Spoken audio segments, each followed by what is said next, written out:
Hey folks, welcome to August 1st Politics Chat.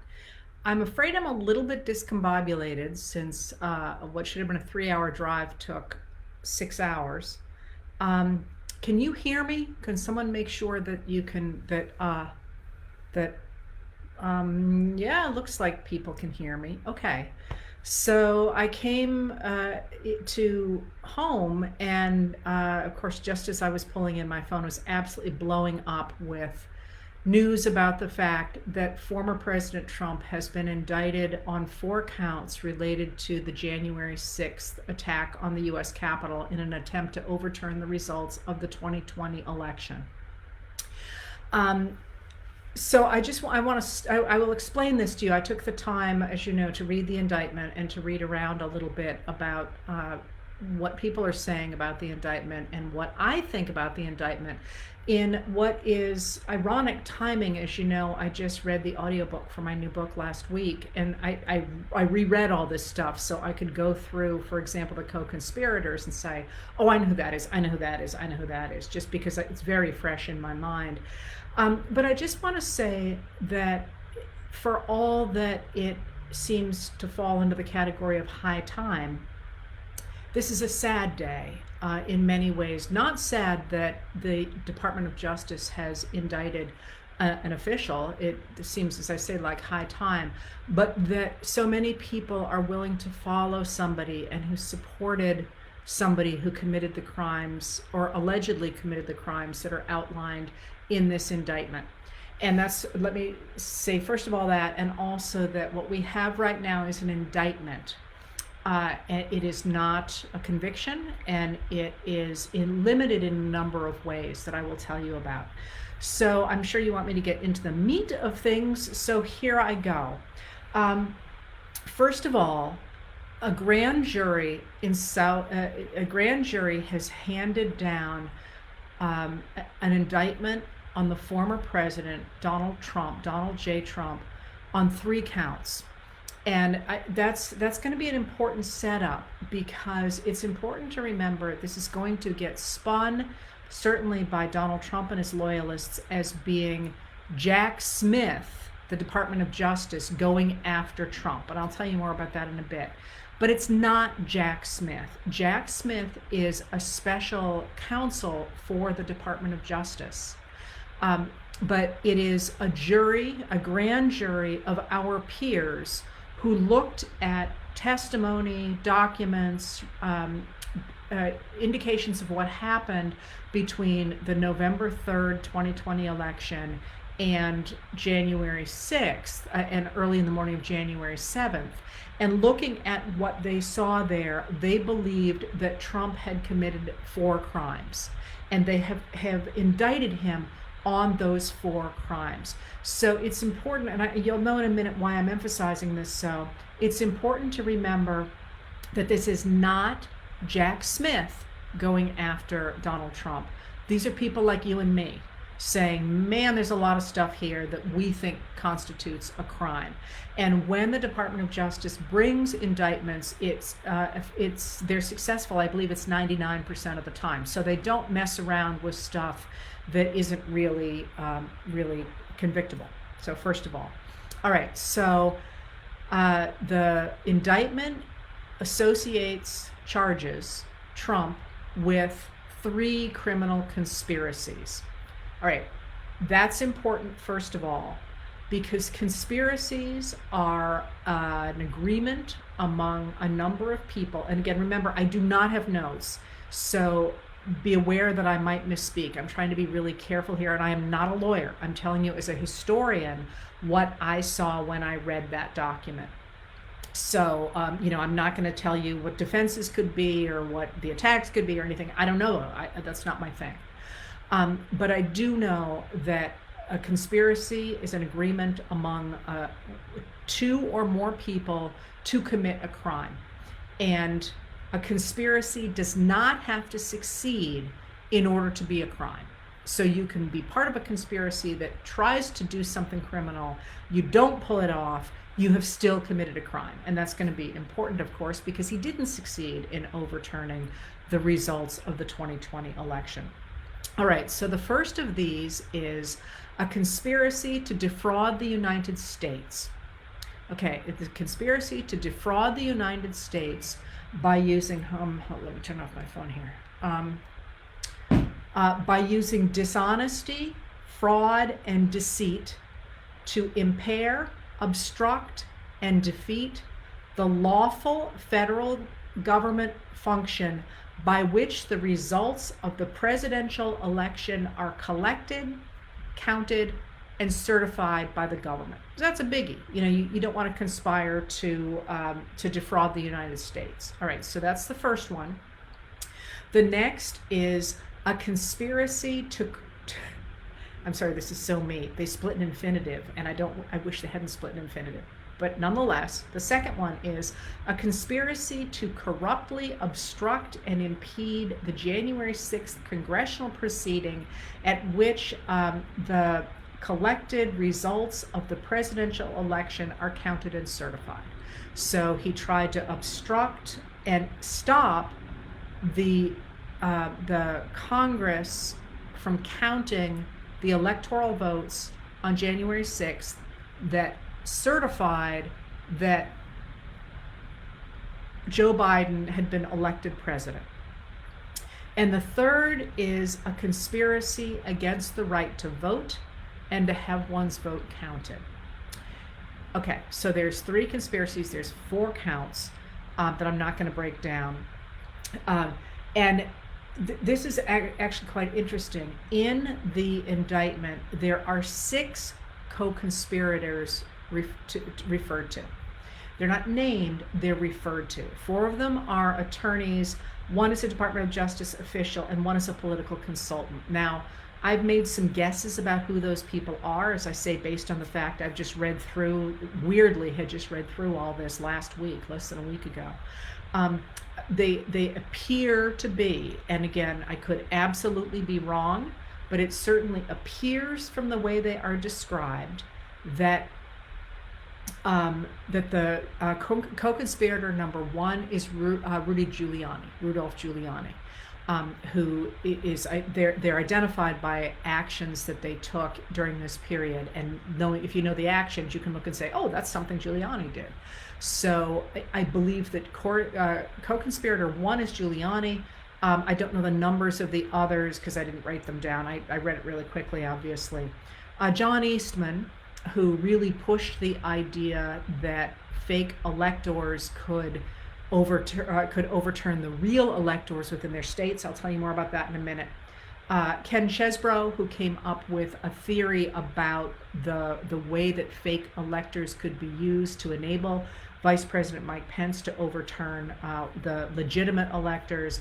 And Jeff Clark is pretty clearly there, a Department of Justice official who worked to be appointed Attorney General, and in that position would have told state legislatures that they had the power to overturn the legitimate electors and count fake electors, and to use the Department of Justice to say, we believe in the Department of Justice that the election was fraudulent. That was a lie. That nobody in the Department of Justice believed that. And if you remember, the leaders of the Department of Justice all said, you do that, we're going to resign en masse.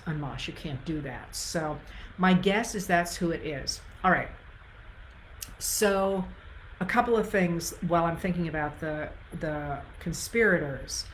They are not named. They are not indicted under this. However, they're in it up to their necks. So one of the questions that people are asking is this an attempt to say we want Trump? So if you're going to flip on him, now would be a ducky time to do it.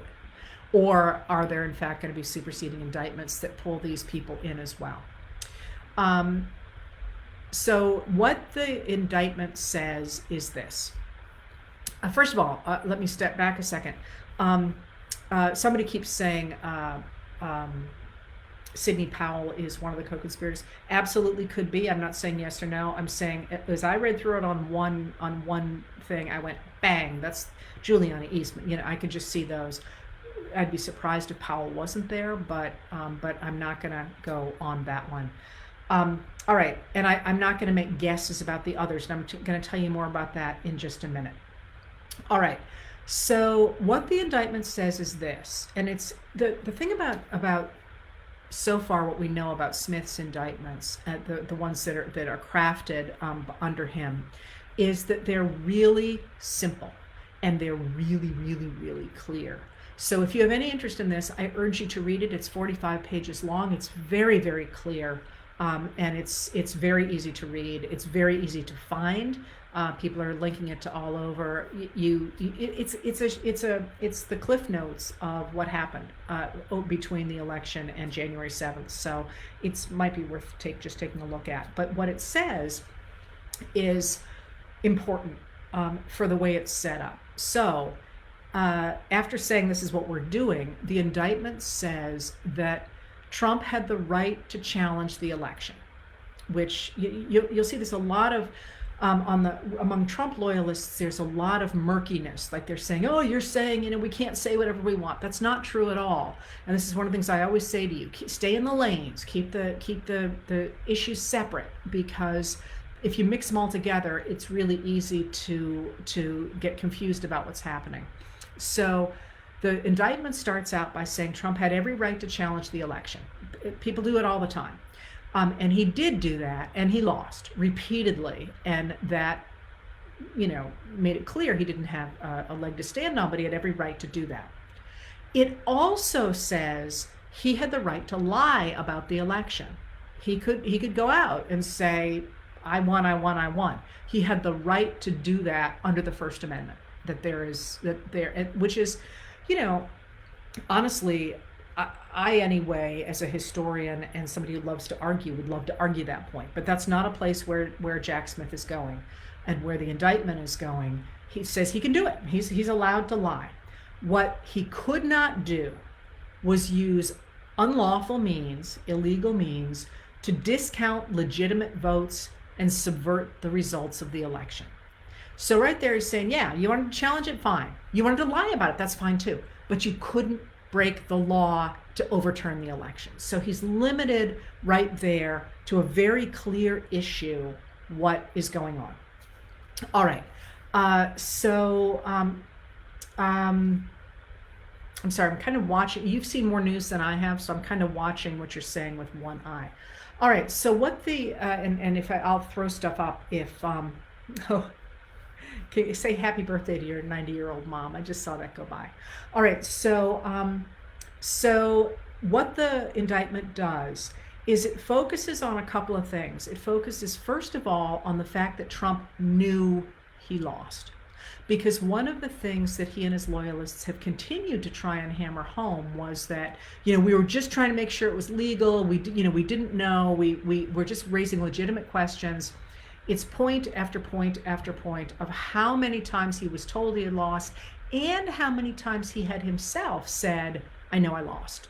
Not in so many words, but we, I'm going to hand this to the next guy. I know this didn't happen, all those things. How he would be told one thing in a meeting and 15 minutes later tweet it out as if it were true. I mean, there's a lot on how he knew he had lost the election. And that's really important because it establishes that he knew what he was up to.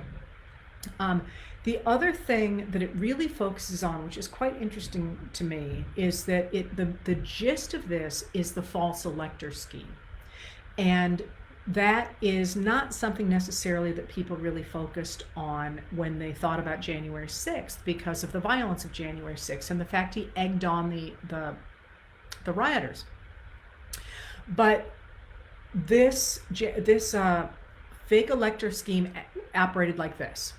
As you know, we elect our presidents through the Electoral College, and the technically, and this has such a long history behind it, but technically when you vote for president, you don't actually vote for the president, you vote for a slate of electors who then say who they're voting for. Nobody knows that, but that's technically what's going on.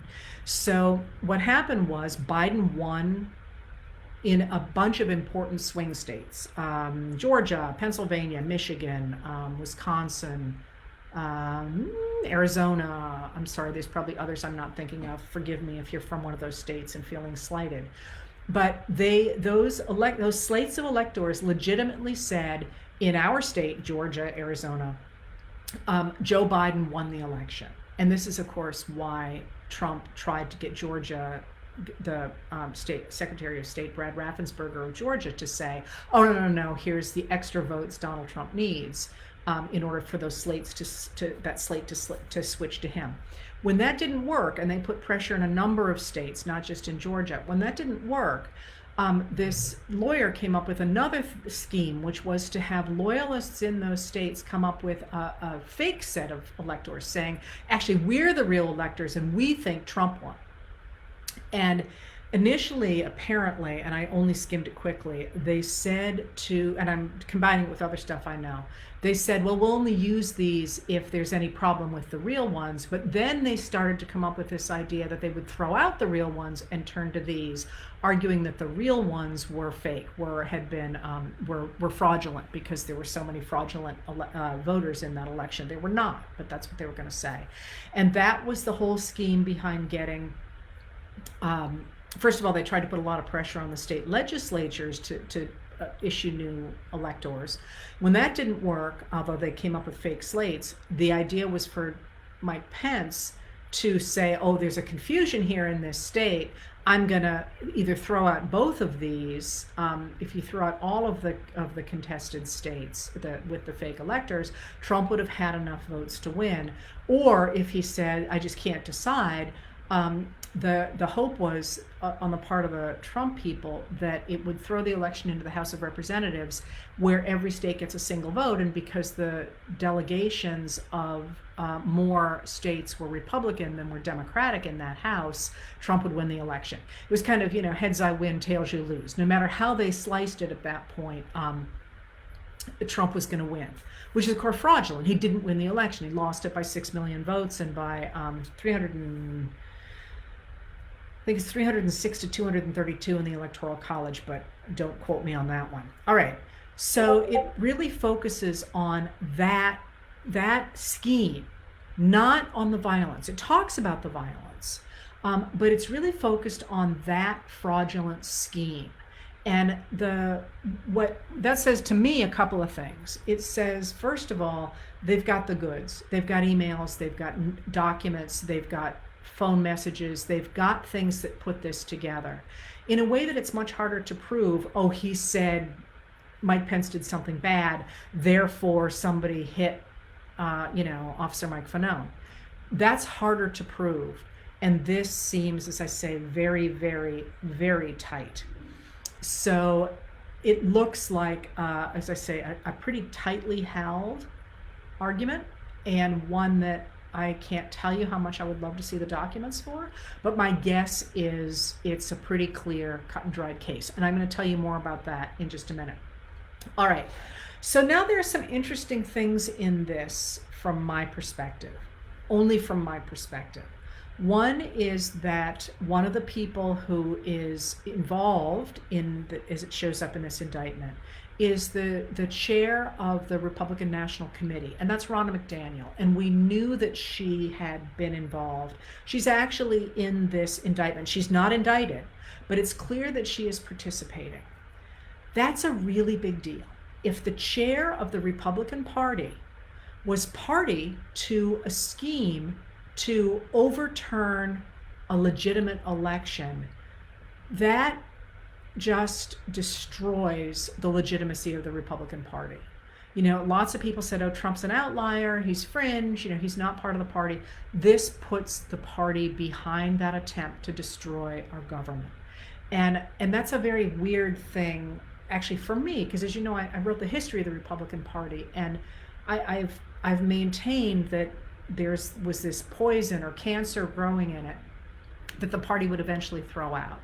I maintained that for decades, and I'm wrong. I was just wrong. The rot goes all the way through, and that's, to me, it's kind of, I knew it was there, but it's kind of a day of mourning in a sense. It was born. I watched it be born under people like Lincoln, and I guess I watched it die under Donald Trump, which is weird for a single lifetime. Anyway, so she's in it. There's also the piece that I wanted and that I'm so curious about is the fact that this only deals with Trump and the people around Trump. So the lawyers, the consultant, and the political consultant, and the DOJ official. But it mentions a number of senators and at least one representative. Not by name, but there were a lot of phone calls to those people. And that's the piece that fascinates me. That's the piece that fascinates me. Because, of course, the scheme depended on Mike Pence, who refused to play along, and then it went to Congress. If Congress would challenge the votes, the electoral slates in those swing states, they could delay enough or possibly throw them out, but certainly delay enough that they could either get the states to change. I mean, it was a central. They could get the states to change the slates, or find some other way to overturn the election, and that as late as the night of the 6th, conspirator number 1. And we know that Rudy Giuliani was as well, if he's not conspirator number 1, was calling senators and representatives saying, please just delay until tomorrow afternoon. Just delay until tomorrow afternoon. We don't know what was going to happen tomorrow afternoon, but I am fascinated by the fact that this particular indictment only talks about those around Trump. It doesn't touch anybody in Congress.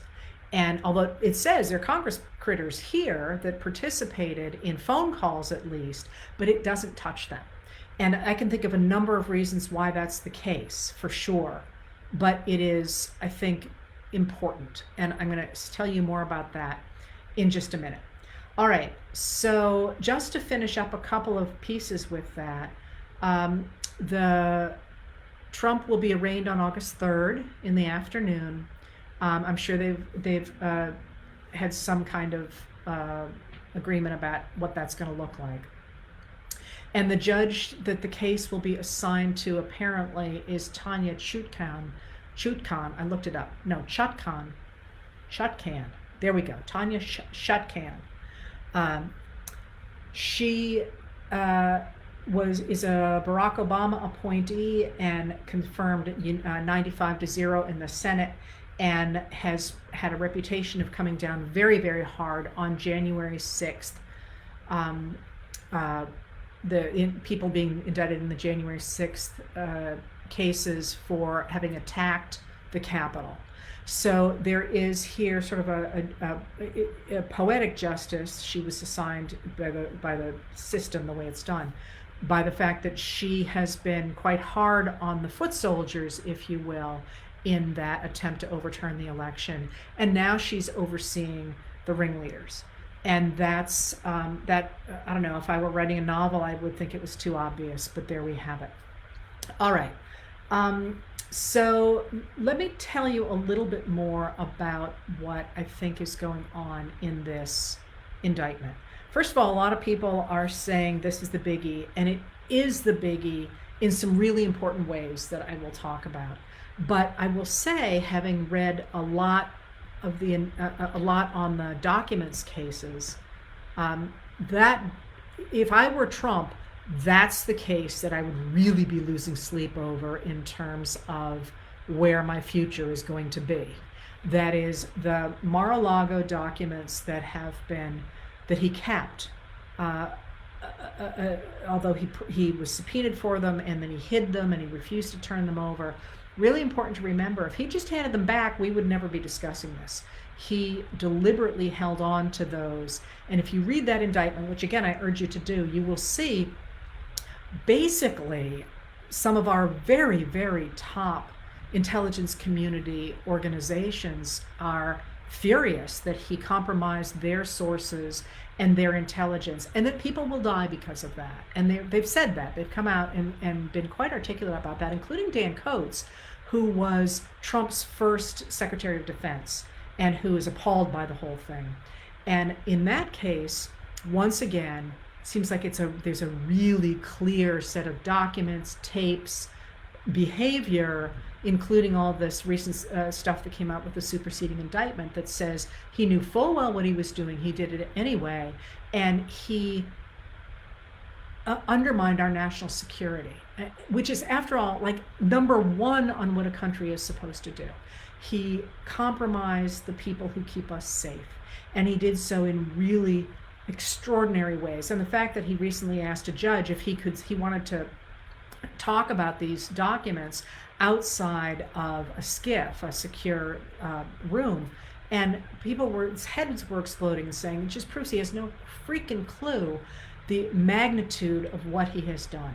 And I just, for all that this is incredibly important in another way, don't lose sight of that. Like, if it were me, and thank God it isn't, although I wouldn't act that way, that's the one that would be keeping me up at night, because you think of it, like anybody who steals a federal, a national security document, you know what happens to them. And he had a lot of them, and he's been charged with over 300, keeping over 300 of them.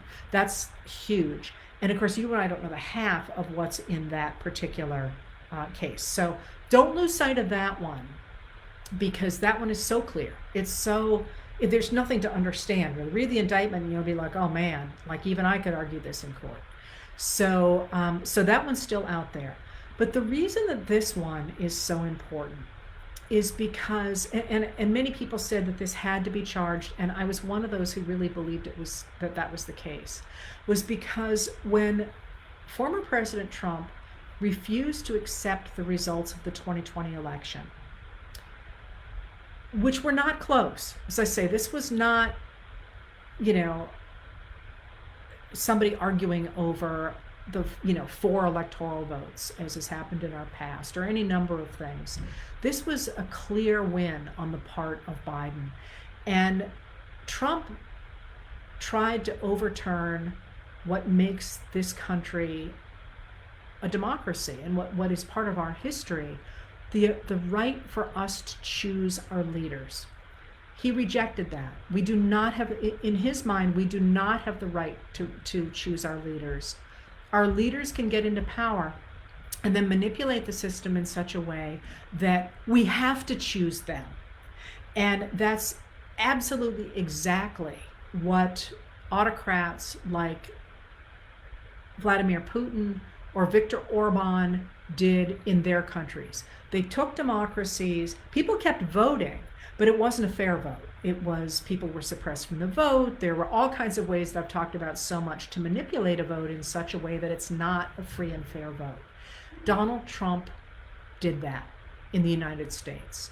And if he had succeeded, and I've said this to you before, think about what the world would look at like right now.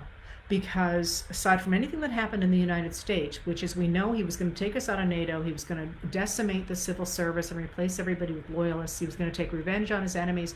And I'm not making this up. This is in what he said. I mean, he's on record saying this stuff. And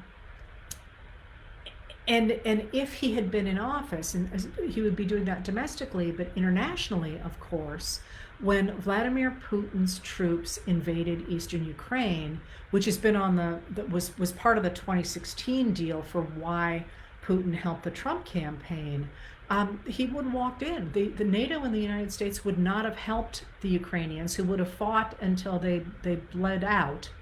But Vladimir Putin would now not be the weak figure he is, that is turning into an international pariah. I wrote the other night about the fact that Saudi Arabia is holding peace talks with other members of the BRICS organization, and the BRICS organization is Brazil, Russia, India, China, and South Africa. He's doing that he's invited those people, and he hasn't invited Russia. And of course, the Saudis are doing that at the invitation or the request of the Ukrainians. It would be something we'd be looking at entirely differently. Vladimir Putin would be much stronger than he had ever been, because he would have picked up those incredibly valuable regions of Ukraine, as well as Odessa, which is now he's so frustrated that he can't have it, he's bombing the crap out of it and destroying all the grain from there. So instead of people like Vladimir Putin becoming less powerful, they would be enormously more powerful. And if Trump were in office in the United States, he would be allied, of course, with Putin. And I'm not going to keep going down this road, but that was the scenario that we were looking at on January 6th. So it was really important to reaffirm that it's not okay to attack our fundamental principles. But there was something else that is important about this that I really want to emphasize, because you're going to hear a number of things. So for example, I thought I had it here, I guess I didn't. Trump has already hit back. He's constantly saying the Department of Justice has been compromised. The FBI is working just for Joe Biden. The whole attempt of the Trump loyalists in the House of Representatives to continue to say that the Department of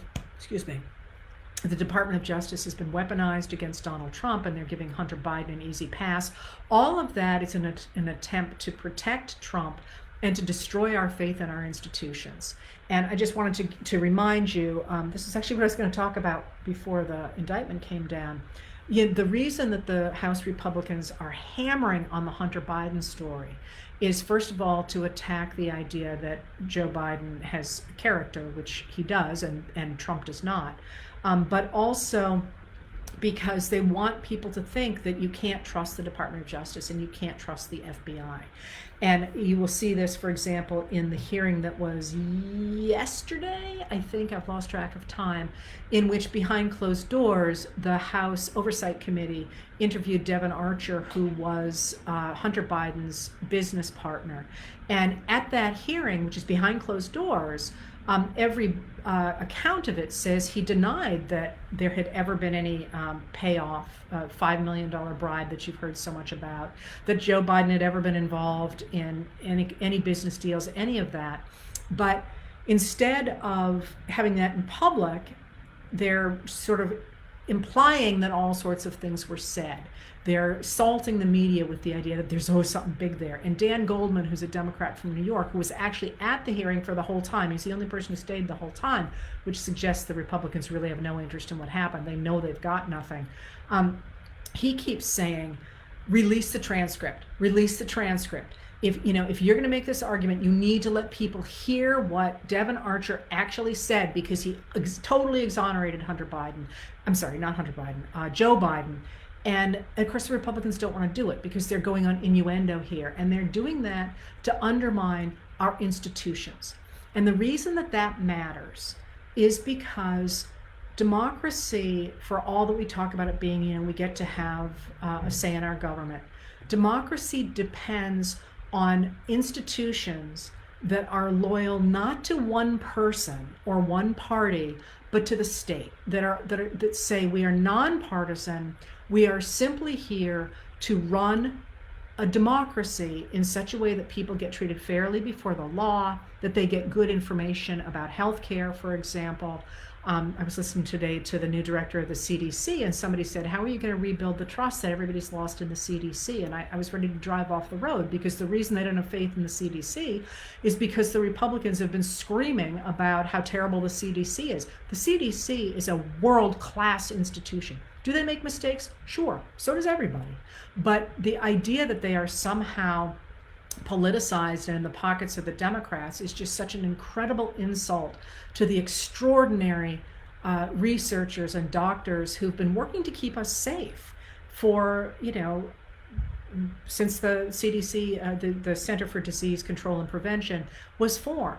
So the idea of these institutions, Congress, the machinery of government is enormously important to the success of a democracy. So look, for example, right now at Niger, somebody came in and said, no, I don't care what your institutions are, we're doing it my way. That's the sort of thing that Donald Trump wanted to do. Or Sudan, right now, the same thing. So the attacks on institutions really, really, really matters. And the reason that Trump is going after the institutions is because they're holding him to account. They're doing what they're supposed to do. So there's something very interesting. Jack Smith came on TV and spoke for 2 minutes, and I love it when somebody like him just does his job. And that's what he does. He does his job. He's not going to go back and forth with reporters or anything else. He's going to say, here's my job, here's what I did. And he's doing that because he's reinforcing what his job is, what the institution is. And one of the things he said, and this is not a final transcript, this is just a closed captioned version from C-SPAN of what he said, so it may not be 100% accurate. He says we've indicted the former president, and then he says this: the men and women of, although I think he actually said women and men, by the way. Anyway, the men and women of law enforcement who defended the U.S. Capitol on January 6th are heroes. They are patriots, and they are the very best of us. Now listen to this. They did not just defend a building with people sheltering in it, which would have been enough, right? They did not just defend a building with people sheltering in it. They put their lives on the line to defend who we are as a country and as a people. They defended the very institutions and principles that define the United States. And then he goes on to say, and since the attack, the Department of Justice has gone on to ensure accountability for those criminally responsible for what happened that day. But that emphasis on institutions, on standing up for the pieces of our democracy, is really what charging Donald Trump is all about. Saying, we don't care that you're the president. We care that, or were the president. We care that you broke the law and that you attacked our institutions. You can't attack our institutions. So long as the institutions hold, yeah, you can get a bad director at the CDC, or you can get a bad president, or you can get a weenie senator. All those things are fine because the institutions have held. If the institutions do not hold, you are utterly at the mercy of whatever joker comes along. So one of the things that he said when he talked about the indictment is he said, let's see if I can find it here. It's just, it's a jury of citizens, so he's going to be tried before a jury of citizens. In the meantime, I must emphasize that the indictment is only an allegation, and that the defendant must be presumed innocent until proven guilty beyond a reasonable doubt in a court of law. Said that very deliberately and very carefully.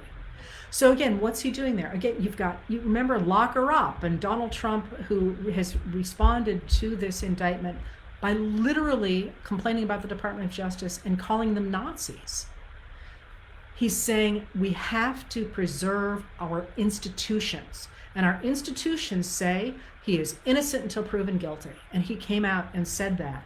Similarly, Nancy Pelosi, after everything that she dealt with him, said in a statement, like every criminal defendant, the former president is innocent until proven guilty. The charges, she said, are very serious, and they must play out through the legal process, peacefully and without any outside interference. As this case proceeds through the courts, she said, justice must be done according to the facts and the law. Okay, so what is at stake here is preserving the institutions of a democracy, of the United States. The reason, again, let me go back a little bit to the theory behind this. The reason this matters, and the way I learned about this, is you may or may not remember when they went after, when the courts went after Demjanjuk, the man who had been committed war crimes he was convicted, as I recall, as a Nazi, as a very young man, and he was brought to trial when he was like in his 90s. And I remember saying to a colleague, really? Like, he can't even sit upright. Do we really, I mean, why are we doing this? And he said, oh no, Heather. He's a scholar of this field. He said it's really important for a number of reasons. The obvious reason that everybody points to is that you want the next person to say, oh, I'm not going to do that because I don't want to end up being charged for a crime. So there's that obvious thing. But what holding a trial like this does is, first of all, it gives justice to the victims. And in this case, the victims are, of course, those people at the Capitol and elsewhere who've lost their lives. But we are also, according to this, the victims, because we almost lost the right to exercise our right to vote. And it gives us justice in the sense that it enables us to hear the truth. We get to hear the real stories, and we get to make our decisions about what those stories are. We get to hear it, and we get to say, hey, yeah, that's right. That's what happened, not this crap I'm hearing about how everybody was innocent. This is what really happened. And if you remember, the House Select Committee to investigate the January 6th attack on the U.S. Capitol, how many times did I write that? They did this. When they did their hearings for the American people about what happened on January 6th, they laid out the story, and people who had seen it ourselves were reminded of just how freaking horrific that was. And what this is going to enable us to do is to watch once again what happened, and to stop the gaslighting, to be able to say, yeah, that really happened. So partly it gives us an opportunity to get the truth and to get justice by getting that truth. So the story matters, according to my friend, but I think he's right. And the other piece of it is that it enables us to reaffirm who we are. We get to say, no, that's not what it means to be an American. We don't carry the Confederate flag into the Capitol. We don't attack people trying to defend our representatives. We don't try and overturn elections. And it enables us to tell a story about who we are and what principles we really care about. And so indicting Trump and saying, we're going to look at this. As a society, we're going to look at this, and we're going to make decisions about who we are, is enormously important. And now I'm going to go all historical on you and suggest that this is long overdue in our history, not only because we did not do this over Watergate, when President Gerald Ford decided that it would be too traumatic for the country to indict Richard Nixon and to have a trial of a former president, which meant that there was never any of that. It enabled, if you remember, Nixon never accepted any kind of guilt or blame for what happened at Watergate. He always blamed the media. I mean, we know what he did. There's no doubt about it. But he never had to say that, and he never had to, the country never had to grapple with that in a trial. They never had to overrule people like Roger Stone and Paul Manafort, who participated, of course, in Nixon's presidency or elections. They could say, no, Nixon did nothing wrong.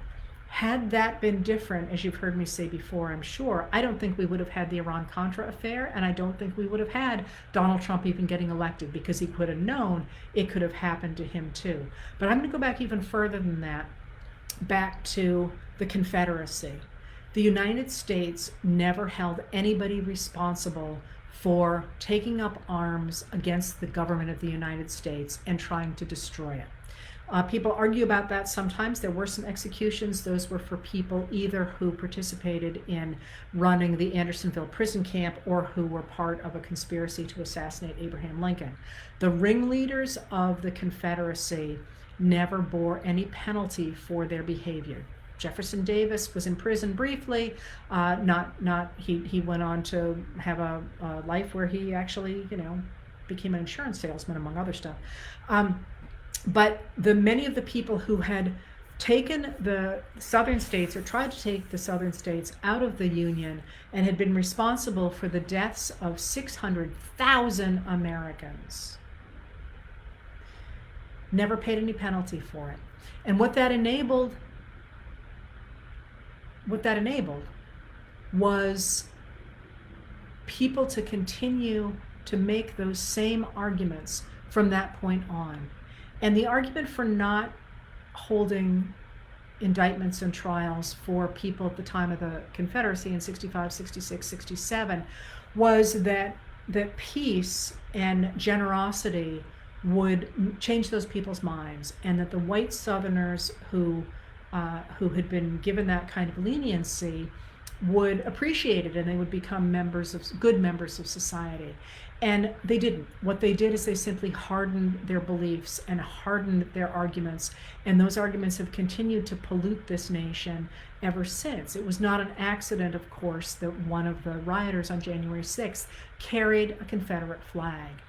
And one of the things I always like to point out when people say, well, nobody wanted to execute anybody or imprison anybody for what happened in the 1860s, and this was a form of leniency. And what I would always like to say about that is that, in fact, lots of people died in the aftermath of the Civil War, but the people who died were those who had been loyal to the United States and who had supported the United States, and they, of course, were Black Americans who were lynched and attacked in the South from 1865, all the way, people have argued all the way to the present.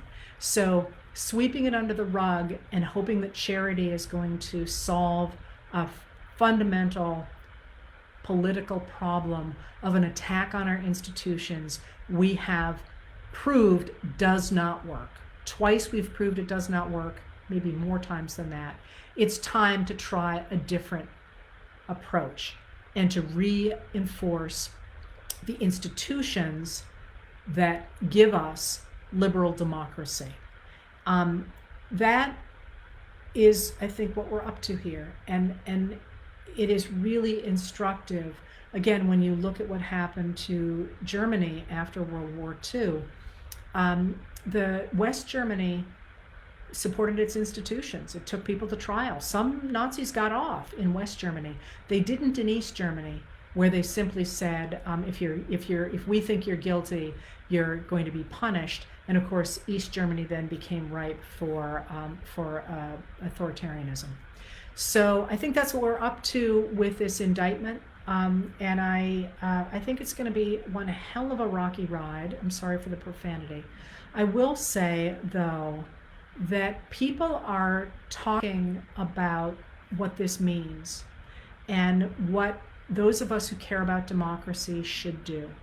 And one of the things I really want to emphasize here is that if you listen to the Trumpers and even to a number of Republicans now, you will hear them talking about the left, saying everybody who disagrees with them is the left. Marjorie Taylor Greene keeps saying people who don't agree with them are socialists. So does Trump on occasion.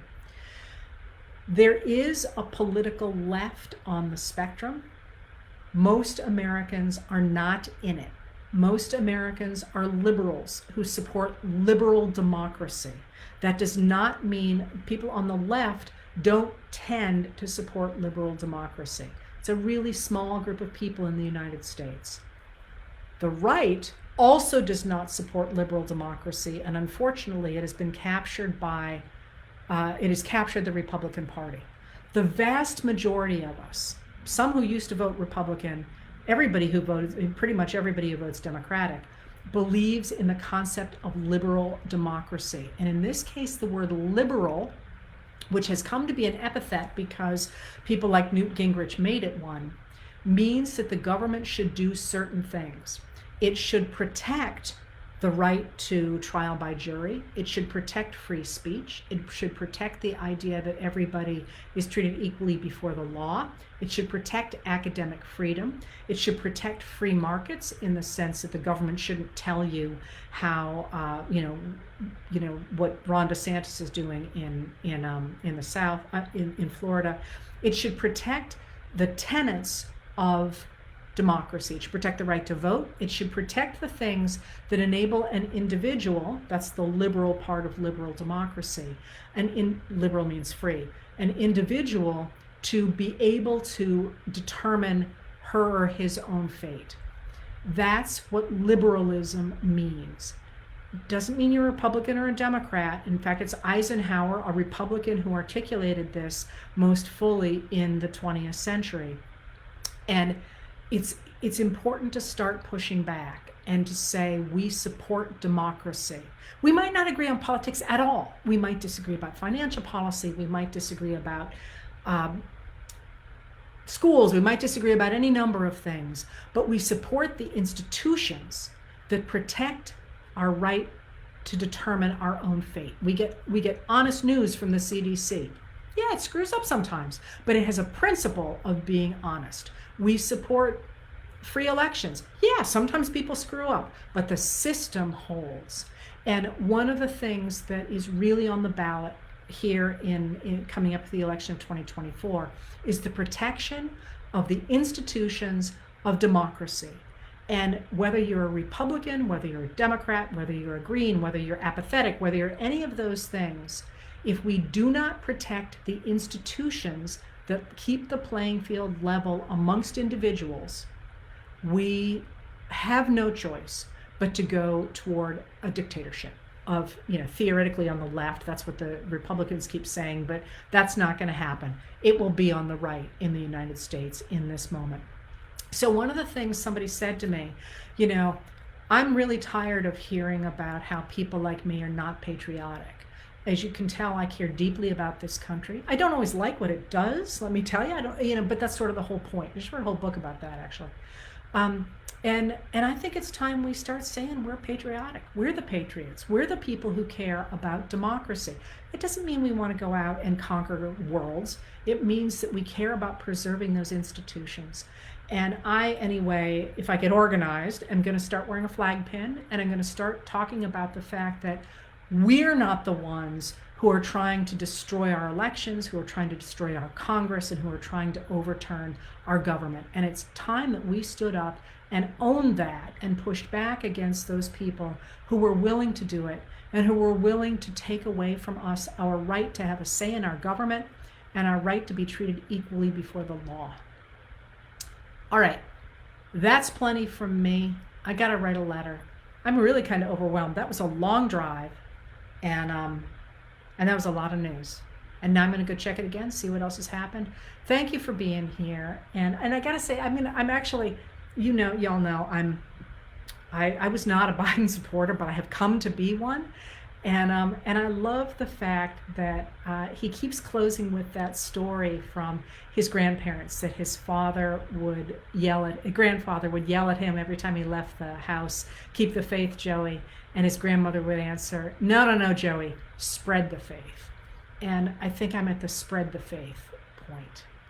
Anyway, you'll hear from me tonight, and I hope to be on a normal schedule next week. Talk to you soon. Thanks for being here.